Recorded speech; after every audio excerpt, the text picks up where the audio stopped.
స్వామి ఇప్పుడు Balakrishna last year సినిమాలన్నీ hit అయినాయి. ఆయన ఎమ్మెల్యేగా కూడా తన పనులు తను చేసుకుని వెళ్ళారు. అధికారంలో లేకపోయినా తన నియోజకవర్గ పరిధిలో బాగానే పనులు చేశారని అంటున్నారండి. ఇప్పుడు బాలకృష్ణ రాబోయే కాలంలో ఆయన ఎమ్మెల్యేగా ఎలక్ట్ అవ్వడానికి అవకాశం ఉందా? ఆయన సినిమా రంగంలో ఎలా ఉండబోతుందంటారు? ఆయన జాతకరీత్యా చూసినట్లయితే బాలకృష్ణ అనేది ఏయో బాబి మూలా నక్షత్రం, ఉమ్, ధనురాశి. ధనురాశి అధిపతి గురుడు అవటం వల్ల గురుడు వచ్చి వృషభంలో సంచారం చేస్తున్నాడు. వృషభ రాశి అధిపతి శుక్రుడు అవటం వల్ల ఉమ్, శుక్రుడు రాజకీయ పరంగా ఎదగడానికి అవకాశాలు ఎక్కువ ఉంటాయి. ఉమ్, అందువల్ల ఈసారి కూడా బాలకృష్ణ ఖచ్చితంగా ఎలక్షన్స్ లో ఆయన ఎక్కడైతే చేస్తున్నాడో, ఎక్కడైతే పోటీ చేస్తున్నారో ఆ స్థానంలో గెలవడానికి అవకాశాలు అయితే ఎక్కువగానే ఉంటాయి. ఉమ్, అవడానికి అవతల పార్టీ అపోజిషన్ పార్టీ వాళ్ళు ప్రయత్నం చేస్తున్నప్పటికీ కూడా ఈసారి కూడా ఆయన లీడింగ్ లో ఖచ్చితంగా వస్తారు, అందులో సందేహమే లేదు. ఉమ్, మరి ఈ సినీ పరంగా చూసినట్లయితే ఆయన ఈ రాజకీయ పరంగా ఉండటం వల్ల ఏమిటంటే ఈసారి ఆయన అందులో సినిమా పరంగా ఆయన చేద్దాం అనుకున్నప్పటికీ కూడా కొంచెం హిట్లు అయితే ఈసారి కొంచెం తగ్గే అవకాశాలు ఎక్కువ. ఎందువల్ల అంటే ఉమ్, షష్టమ స్థానంలో గురుడు సంచారం అవుతుంది. ఉమ్, షష్టమ స్థానం అనేది ఏంటంటే మంచి స్థానం కాదు. ఉమ్, ఆ మంచి స్థానం కాకపోవడం వల్ల ఏమిటంటే ఈ సంవత్సరం కొంచెం హిట్లు అవి కొంచెం తక్కువగా, అంటే యావరేజ్ లో వెళ్ళే అవకాశాలు ఎక్కువగా ఉంటాయి. సినిమాలు అవన్నీ కూడా సూపర్ బంపర్ హిట్లు అయితే అవకాశాలు అయితే కొంచెం తక్కువగానే ఉంటాయి. ఎమ్మెల్యేగా ఎన్నికవుతారంటారా? ఎమ్మెల్యేగా అయితే ఖచ్చితంగా ఎన్నికవుతుంది. ఎందువల్ల అంటే శుక్రుడు అధిపతి గురుడు, ఉమ్, ఈయన గురుస్థానము ధనురాశి అధిపతి గురుడు, ఆ గురుడు వచ్చి శుక్రస్థానంలో ఉన్నాడు. అవును. శుక్రస్థానం అనేది రాజకీయానికి పెట్టింది పేరు. ఉమ్, ఆ రాజకీయానికి పెట్టింది అవడం వల్ల ఏమిటంటే ఖచ్చితంగా ఆ ఎన్నికల్లో గెలిచే అవకాశం అయితే ఖచ్చితంగా ఉంది. ఓకే.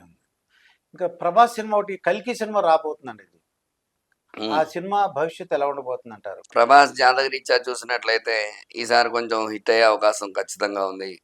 ఎందువల్లంటే గతంలో పోల్చుకున్నట్లయితే బాహుబలి తర్వాత అంత హిట్ అయిన సినిమా అనేది ఈ మధ్యకాలంలో లేదు ఆయనకి. అందువల్ల ఈ కల్కి సినిమా కల్కి అనే పేరు ప్రకారంగా చూసినట్లయితే మృగశిర నక్షత్రం, మిథున రాశి అధిపతి బుధుడు అవడం వల్ల పేరు ప్రకారంగా చూసినట్లయితే సినీ పరంగా చూసినట్లయితే కల్కి ఈసారి హిట్ అయ్యే అవకాశం అయితే ఖచ్చితంగా ఉంది. ఈసారి అయితే ఖచ్చితంగా ఆ యొక్క సినిమా ఆదరణ అది ప్రజలందరూ చూడటం అది ఖచ్చితంగా హిట్ అయ్యి లీడింగ్ లోకి వెళ్ళే అవకాశం అయితే ఖచ్చితంగా ఉంది. స్వామీజీ ఏమంటే సలార్ సినిమా పెద్ద హిట్ అవుదని చెప్పేశాడు ఆయన. కానీ ఆ అభిమానులందరూ కూడా ఆనందపడ్డారు, అది బాగా డబ్బులు వచ్చినాయి, ఆ సినిమా హిట్ అయిందండి. అందుకే మళ్ళీ కలికి ఎలా ఉండబోతుంది అనేసి ఆ అభిమానులందరూ ఎదురు చూస్తున్నారండి అభిమానులు. అవునవును, ఖచ్చితంగా ఈసారి కల్కి సినిమా అయితే హిట్ అయ్యే అవకాశం ఎక్కువగా ఉంది. పైగా ఏమిటంటే మనకి జాతకరీత్యా చూసుకున్న, దైవ పరంగా చూసుకున్న కల్కి అవతారం 10వ అవతారం మనకి. అవతారం అందువల్ల దశావతారాలు విష్ణుమూర్తికి సంబంధించింది కాబట్టి ఖచ్చితంగా ఆ పేరుకి ఒక ఒక పేరు అనేది, ఒక పవర్ అనేది ఉంటుంది. ఆ పవర్ ఉండడం వల్ల ఆ పేరు కల్కి అనగానే ఒక రకమైనటువంటి పవర్ అనేది వస్తుంది, వైబ్రేషన్ వస్తుంది. ఆ వైబ్రేషన్ రీత్యా దైవబలం అనేది ఖచ్చితంగా ఉంటుంది. దైవబలం ఉండటం వల్ల ఏమవుతుందంటే ఖచ్చితంగా సినిమా తీసిన సినిమా హిట్ అయ్యే అవకాశం ఖచ్చితంగా ఉంటుంది. అయితే ప్రభాస్ అభిమానులందరూ కూడా వాళ్ళు ఒక ఆనందపడే మాట చెప్తున్నారు. మీరు ఏంటంటే దైవానుగ్రహం ఉంది, దైవ బలం ఉంది, మంచి పేరు అంటున్నారు. అంటే బాహుబలిని మించి ఉండొచ్చేమో అండి అయితే. అవును, ఖచ్చితంగా ఉంటుంది. బాహుబలి గతంలో కూడా ఆయన సినిమా దేవుడికి సంబంధించిన సినిమాలు కూడా 2-3 సినిమాలు తీశారు. దాంతో పోల్చుకున్నట్లయితే ఈసారి దైవానుగ్రహం ఉండటం వల్లే ఆ పేరు అది పెట్టడం కూడా జరిగి ఉండొచ్చు. అందువల్ల అంటే దైవబలం ఉంటేనే ఒక పేరు, ఖచ్చితమైన పేరు. ఒక సినిమాకి పేరు ముందు ముఖ్యంగా చెప్పాలి అంటే పేరులోనే వైబ్రేటింగ్ ఉంటుంది. ఓకే. ఆ పవర్ అనేది ఎప్పుడైనా పేరు, నెంబరు, పేరు అక్షరాలు ఉంటాయి కదా, వర్డ్స్, ఆ నెంబర్ను బట్టి, నెంబర్ వైబ్రేటింగ్ బట్టి, పేరును బట్టి ఈ సినిమా హిట్ అవుతుంది అనే విషయం మనం చెప్పగలుగుతాం.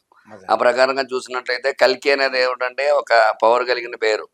ఆ పవర్ కలిగిన పేరు అవడం వల్ల ఖచ్చితంగా ఈ సినిమా హిట్ అయ్యే అవకాశాలు ఖచ్చితంగా. ఇదండి ప్రభాస్ అభిమానులు కూడా చాలా ఆనందపడే విషయం చెప్తున్నారు. కల్కి అనేది ఒక పదం, అది ఒక వైబ్రేషన్ ఉంది, దాంట్లో ఒక పవర్ ఉంది, తప్పకుండా సూపర్ హిట్, బాహుబలి మించి ఉంటుందని స్వామీజీ చెప్తున్నారు. ఇది తప్పకుండా అభిమానుల్ని ఉర్రూతులూగించే ప్రభాస్ సినిమా రాబోతుంది అనమాట. ఇక చిరంజీవి గారు చాలా సినిమాలు వస్తున్నాడు వరుస పెట్టి. చిరంజీవి గారికి భవిష్యత్తు ఎలా ఉండిపోతుంది సినిమా పరంగా? సినిమా పరంగా చూసినట్లయితే ఇంతకు ముందు ఆయన రాజకీయాల మీద దృష్టి పెట్టాడు కాబట్టి, దాని మీద ఉన్నాడు కాబట్టి సినిమాలు అవి కొంచెం ఆ మధ్యకాలంలో ఫ్లాప్ అవడం అని జరిగినాయి. కానీ ఇప్పుడు దీని మీదే దృష్టి ఎక్కువగా పెడుతున్నాడు ఆయన. పెట్టడం వల్ల ఏమిటంటే వచ్చే సినిమాలను బట్టి, సినిమా పేర్లు బట్టి ఈసారి ఖచ్చితంగా చిరంజీవి గారి సినిమా కూడా హిట్ అయ్యే అవకాశం ఖచ్చితంగా ఉంది. ఎందుకంటే చిరంజీవి గారికి అభిమానం చాలా ఎక్కువ. దాని రీత్యా ఈ సినిమా ఒక రిలీజ్ అవుతోంది అనేసరికి ఆటోమేటిక్ గానే చూడాలి అని అనుకునే వాళ్ళు అది హిట్ అవని ఫ్లాప్ అవని అనే ఆ ఉద్దేశంలోనే హీరో ఫ్యాన్స్ ఎక్కువ కాబట్టి ఖచ్చితంగా ఆయన సినిమాలు కూడా ఏ సినిమా కూడా మరీ ఫ్లాప్ అయ్యేంత సీన్ గా ఎక్కడికి వెళ్ళలేదు. మాక్సిమం గా యావరేజ్ లో వెళ్ళిపోయేవి తప్ప. ఈసారి వచ్చే సినిమా అయితే కొంచెం హిట్ అయ్యే అవకాశం ఖచ్చితంగా ఉంది. ఆ సినిమా పేరు కూడా ఆ సినిమా పేరు విశ్వంబర అండి. మరి పేరు కూడా విశ్వంభర, అంటే విశ్వంభర పంచభూత సాక్షిజ్ఞ సర్వదేవత అంట. ఆ, అంటే పంచభూతాల యొక్క అనుగ్రహం ఆ పేరుకు ఖచ్చితంగా ఉంటుంది. అందువల్ల ఆ పంచభూతాల అనుగ్రహంగా ఎప్పుడైతే ఉంటుందో ఆ పేరుకు తగ్గట్టుగానే ఆ సినిమా కూడా హిట్ అయ్యే అవకాశం ఖచ్చితంగా ఉంటుంది. నెక్స్ట్ సినిమా ఖచ్చితంగా హిట్ లోనే వెళ్తుంది చిరంజీవి గారు, అందులో సందేహం లేదు. ఎందుకంటే ఈ అభిమానులందరూ కూడా ఈ మధ్యన కొద్దిగా నిరుత్సాహపడ్డారు. అందుకు వాళ్ళు ఉత్సాహంగా చూస్తున్నారండి వాళ్ళు. మళ్ళీ చిరంజీవి గారు ఒక ఉర్రు తొలగించేది అందరికీ ఆదరించాలని అది ఒక ఎదురు చూస్తున్న అభిమానులు. అయితే విశ్వంబర సినిమా గురించి ఫైనల్గా ఏం చెప్తారంటారు? ఈ సినిమా పేరు కూడా చాలా విశేషమైన పేరు. విశ్వంభర అనేది చాలా విశేషమైన పేరు. ఆ పేరు కూడా చాలా విశేషమైన పేరు అవటం వల్ల ఏమిటంటే 4 అంకె 4 అక్షరాలు కాబట్టి విశ్వంభర అనేది 4 బుధుడు అధిపతి కాబట్టి బుధుడు మంచి స్థానంలో ఉన్నాడు కాబట్టి ఆయన జాతకరీత్యా కూడా రేవతి నక్షత్రం మీనరాశి, మీనరాశికి గురుడు అనుకూలం ప్రతికూలం అయితే ఏం కాదు కాబట్టి ఖచ్చితంగా ఈ సినిమా హిట్ అయ్యే అవకాశం ఖచ్చితంగా ఉంటుంది. అది ఇదండి చిరంజీవి గారి సినిమా తప్పకుండా సూపర్ హిట్ అవుతుంది. అభిమానులందరినీ కూడా వాళ్ళు అంచనాలకు మించి ఉంటుందని మన స్వామీజీ చెప్తున్నారు. మరి అల్లు అర్జున్ పుష్ప 2 అండి.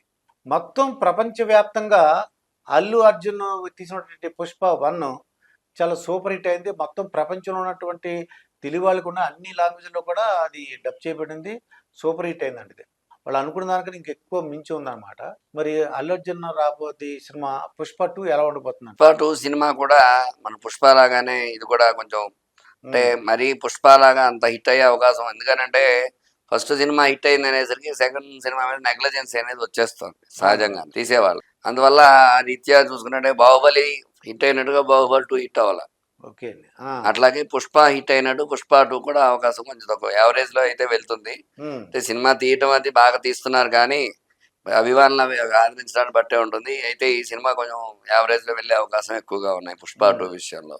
కానీ మామూలుగా చూసినట్లయితే అల్లు అర్జున్ కూడా అభిమానులు ఎక్కువే. అభిమానులు ఎక్కువ అవడం వల్ల ఏమిటంటే వాళ్ళ ఆదరణ బట్టే ఈ సినిమా కూడా హిట్ చేయడానికి వాళ్ళు ప్రయత్నం చేస్తూ ఉంటారు. అందువల్ల పుష్ప 2 కూడా యావరేజ్ నుంచి మరి హిట్ నుంచి బిలో యావరేజ్ లోపు ఉంటుంది, అంత మించి అది అబోవ్ యావరేజ్ లోపు. అయితే వాళ్ళకి నచ్చితే మీరు అన్నట్టు ఒకవేళ టైం ప్రకారం ఆ డైరెక్టర్ గారు మనసు మారి నెగ్లిజెన్స్ లేకుండా బాగా చేశాడు అనుకోండి, ఖచ్చితంగా అనుకున్నట్టుగానే హిట్ అయ్యే అవకాశం అది ఉంటుంది. ఎందువల్ల అంటే ఇప్పుడు ఒక రకంగా చూసుకున్నట్లయితే ఏ సినిమాలు చూసినా 1 హిట్ అయినట్టు 2 హిట్ అవ్వట్ల. ఒకవేళ 1 ఫ్లాప్ అయింది అనుకోండి 2 తీయట్లేదు. అట్లా మాక్సిమం ఎక్కడ చూసినా గతంలో జరిగిన ఏ సినిమా చూసినా సరే ఇంచుమించుగా 1 హిట్ అయినట్టు 2 హిట్ అవ్వట్ల. 2 కొంచెం యావరేజ్ లో వెళ్తోంది తప్పితే సినిమాలో పవర్ తగ్గిపోతుంది. ఎందువల్ల అంటే ఫస్ట్ లో నేను ధనం వచ్చేయడం వల్ల ఏమిటో అర్థం కావట్లేదు, సెకండ్ దాని మీద నెగ్లిజెన్స్ అనేది వచ్చేస్తుంది. అంటే సుకుమారు ఒక లెక్కల మాస్టర్ అండి. అంటే లెక్కలు ఆయన తప్పు అని ఆయన ఒక ఇది అంటే మా కాకినాడ నుంచి వచ్చాడు ఆయన. అందుకు నేను చెప్తున్నాను, ఆయన చూశాను, దగ్గర నుండి చూశాను కాబట్టి చెప్తున్నాను. ఆయన లెక్కల మాస్టర్. ఆయన లెక్కలో మిగతా వాళ్ళకి తేడా ఉంటుంది. అయితే ఈ సినిమా హిట్ అవకాశాలు ఎక్కువగానే ఉన్నాయి. ఎందువల్లంటే సుకుమార్ డైరెక్షన్ కాబట్టి మీరు అన్నట్టుగానే దాని మీద కొంచెం జాగ్రత్తగా పట్టుకుంటారు, పట్టు బాగుంటుంది అని అంటే మాత్రం ఖచ్చితంగా నెగ్లిజెన్సీ చూపించకుండా ఉన్నట్టయితే మాత్రం ఈ సినిమా కూడా పుష్పలాగానే హిట్ అయ్యే అవకాశం ఉంటుంది. ఏ మాత్రం నెగ్లిజెన్సీ చూపించినా సరే కొంచెం సినిమా ఫ్లాప్ అయ్యే అవకాశం ఉంటుంది, కొంచెం యావరేజ్ లో వెళ్తుంది తప్ప. ఇదండి వేలూరి రవికిరణ్ శర్మ గారితో జరిగిన ఇంటర్వ్యూ. మరొక ఇంటర్వ్యూతో మీ ముందుంటాను. మీ మాస్టర్ దుర్గా ప్రసాద్.